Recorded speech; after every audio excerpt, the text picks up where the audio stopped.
ಆಗಬಾರ್ದು.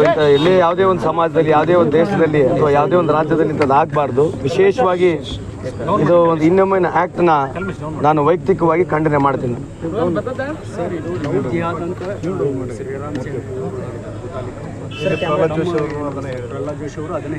ಈ ಥರ ಉದಾಹರಣೆಗಳು ನಾನು ಭಾಳ ಕೊಡ್ಬೋದು. ನಾನು ಅದ್ರ ಬಗ್ಗೆ ಚರ್ಚೆ ಮಾಡೋಕ್ಕೆ ಹೋಗೋದಿಲ್ಲ. ಯಾಕಂದರೆ ಈ ಥರ ಇನ್ಸಿಡೆಂಟ್ಸ್ ಆದಾಗ ನಮ್ಮಲ್ಲಿ ಒಂದು ಸೆನ್ಸಿಟಿವ್ನೆಸ್ ಇರಬೇಕು. ಇದರಲ್ಲಿ ಅವರು ಬೇರೆ ರೀತಿಯಾದಂಥ ನಿನ್ನೆ ತಾನೇ ಬೆಂಗಳೂರಿನಲ್ಲಿ ಕೂಡ ಇದೇ ರೀತಿಯಾದ ಒಂದು ಇನ್ಸಿಡೆಂಟ್ ಆಗಿದೆ. ಈಗ ಅದನ್ನು ನಾನು ವಿಶ್ಲೇಷಣೆ ಮಾಡಿ ಬೈಫಿಕೇಷನ್ ಮಾಡೋಕ್ಕೆ ಹೋಗೋದಿಲ್ಲ. ಬಟ್ ನನ್ನ ವೈಯಕ್ತಿಕ ಅಭಿಪ್ರಾಯದಲ್ಲಿ ಮುಂದೆ ಬರ್ತಕ್ಕಂಥ ದಿನಗಳಲ್ಲಿ ಕಾನೂನು ಬರಬೇಕು. ಇಂಥವ್ರು ಯಾರು ಮಾಡ್ತಾರೆ ಅವ್ರಿಗೆ ಎನ್ಕೌಂಟರ್ ಆಗ್ತಕ್ಕಂಥದ್ದು ಒಂದು ಕಾನೂನು ಬಂದುಬಿಟ್ಟು ಈ ದೇಶದಲ್ಲಿ ಅನುಕೂಲ ಆಗುತ್ತೆ ಅಂತ ನನ್ನ ವೈಯಕ್ತಿಕ ಅಭಿಪ್ರಾಯ. Let us not blame anybody. If you have got guts, if you have got a political will, let us all address the issue and see to that let us have get a ಒಂದು rule ತರಬೇಕಲ್ಲ.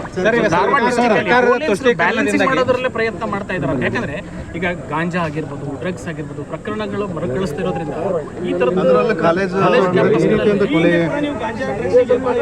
ಹೌದು ರೀ.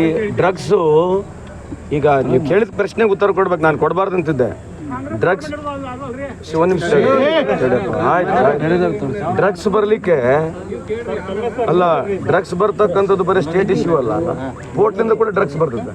So ಅದ್ರ ಬಗ್ಗೆ ಚರ್ಚೆ ಮಾಡಿಸಿ ಈಗ ಆಗಿರ್ತಕ್ಕಂಥ ಇನ್ಸಿಡೆಂಟಿಗೆ ಡ್ರಗ್ಸಿಗೆ connect ಮಾಡಿ ಮಾತನಾಡ್ತಕ್ಕಂಥ ಈ ಸಂದರ್ಭದಲ್ಲಿ ಸರಿ ಅದು ಇವಾಗೆಲ್ಲ ಬಹಳ ದಿವಸ ಅಡ್ರೆಸ್ ಮಾಡ್ತೇವೆ. ಇವೆಲ್ಲ ಇಟ್ಸ್ ಎ ಯೂನಿವರ್ಸಲ್ ಥಿಯರಿ ಇದೆ, IPL ಬೆಟ್ಟಿಂಗ್ ಥಿಯರಿ ಇದೆ, ಡ್ರಗ್ಸ್ ಇದೆ. ಅದಕ್ಕಿದಕ್ಕೆ ಲಿಂಕ್ ಮಾಡೋದು ಬೇಡ. Let us not diverted. I am very sure. But ಮುಂದೆ ಬರ್ತಕ್ಕಂಥದ್ರಲ್ಲಿ ಒಂದು ಎನ್ಕೌಂಟರ್ ಅಂತ ಕಾನೂನೇ ಬಂದ್ಬಿಡ್ಬೇಕು. ಯಾರೇ ಈ ರೀತಿ ಮಾಡಿದ್ರೆ they should be shot dead. ಅಂದ್ರೆ ಈ ಎನ್ಕೌಂಟರ್ ತಂದ್ಬಿಟ್ರೆ ಆಯ್ತಲ್ಲ, ಬುಲ್ಡೋಸರ್ ಹಾಕ್ಬೇಕು. ಬುಲ್ಡೋಸರ್ ರಾಜ್ಯದಲ್ಲಿ ಕಾರಣದಿಂದಾಗಿ ಆರೋಪಿಗಳಿಗೆ ಪ್ರಚೋದನೆ ಸಿಗ್ತಾ ಇದೆ, ತುಷ್ಟೀಕರಣ ಈಗ ನಾನೀಗ ಸ್ಟ್ಯಾಟಿಸ್ಟಿಕ್ಸ್ ಕೊಟ್ಬಿಡ್ಬೋದು, ಸ್ಟ್ಯಾಟಿಸ್ಟಿಕ್ಸ್ ಕೊಡ್ಬೋದು. ಕೊಟ್ಟರೆ ಸರಿ ಆಗೋದಿಲ್ಲ. ಬಂದರೆ ಇನ್ಸಿಡೆಂಟ್ ಬೇರೆ ಇದೆ.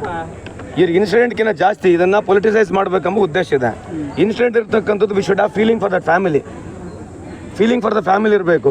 ಈ ಫೀಲಿಂಗ್ ಫಾರ್ ದ ಫ್ಯಾಮಿಲಿ ಬಿಟ್ಟು ಇದನ್ನ ಇಶ್ಯೂ ತೊಗೊಂಡು ಪೊಲಿಟಿಕ್ಸ್ ಮಾಡೋಕ್ಕೆ ನಾನು ಹೋಗಕ್ಕೆ ಬರೋಲ್ಲ, ನಾನು ಮಾತಾಡೋಕ್ಕಾಗೋದಿಲ್ಲ. ಯಾಕೆ ಹೇಳ್ತಾ ಇದೀವಿ ಅಂದ್ರೆ, ನಿನ್ನೆ ಪ್ರಹ್ಲಾದ್ ಜೋಶಿ ಅವರು, ಇವತ್ತು ಬೊಮ್ಮಾಯಿ ಅವರು, ಆಗಲ್ಲಿ ಪ್ರಮೋದ್ ಮುತಾಲಿಕ್ ಅವರು ಎಲ್ಲ ಹೇಳಿದ್ದು ಒಂದೇ, ಲವ್ ಜಿಹಾದ್ ಆ್ಯಂಗಲ್ ಇದೆ. ಹುಡುಗಿಯನ್ನ ಡೈವರ್ಟ್ ಮಾಡಬೇಕು, ಪ್ರೀತಿಸಿ ಅಂತೇಳಿ ಪ್ರಯತ್ನ ಮಾಡಿದ್ರು, ಆಗದಿದ್ದಕ್ಕೆ ಕೊಲೆ ಮಾಡಿದ್ರು.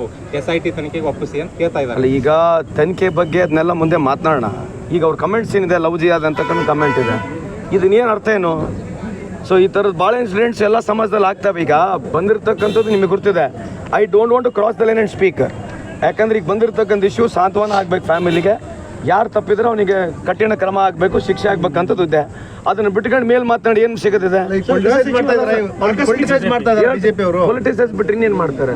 ಅಲ್ಲ ಸರ್, ಈಗ ಸರ್ಕಾರದ ತುಷ್ಟೀಕರಣ ಒಂದು ಸಮುದಾಯಕ್ಕೆ ಈ ರೀತಿ ಮಾಡ್ಲಿಕ್ಕೆ ಪ್ರಚೋದನೆ ಕೊಡ್ತಾ ಇದೆ ಅನ್ನೋದು, ಒಂದು ಸಮುದಾಯಕ್ಕೆ ಈ ರೀತಿ ಕ್ರೈಮ್ ಮಾಡ್ಲಿಕ್ಕೆ ಪ್ರಚೋದನೆ ಕೊಡ್ತಾ ಇರೋದಕ್ಕೆ ಕಾರಣ ಅದೇ ಹೇಳ್ತಾರೆ. ಯಾಕೆ ಮಾಡ್ಬೇಕಂತದ್ದು ಇವತ್ತು ಸುಮ್ಮನೆ ಹೇಳ ನಿಮಗೆ ರಿಪೋರ್ಟು NCRB ರಿಪೋರ್ಟ್ ನೋಡಿದ್ರೆ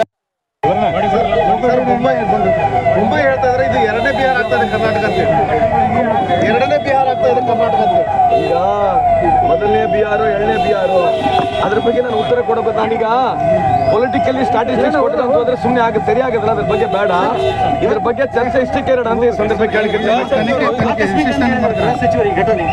ಆಕಸ್ಮಿಕವಾಗಿ ಆಗಿರ್ತಕ್ಕಂಥದ್ದೇನು ರೆಗ್ಯುಲರ್ ಆಗುತ್ತೆ ಆಯ್ತು. ಅವ್ರು ಹೇಳಿರ್ತಕ್ಕಂಥ ಸರಿ ಇದೆ, ತಪ್ಪೇನಿದೆ? ಗ್ಯಾರಂಟಿ ನ್ಯೂಸ್, ಸುದ್ದಿ ಖಚಿತ, ನ್ಯಾಯ ನಿಶ್ಚಿತ.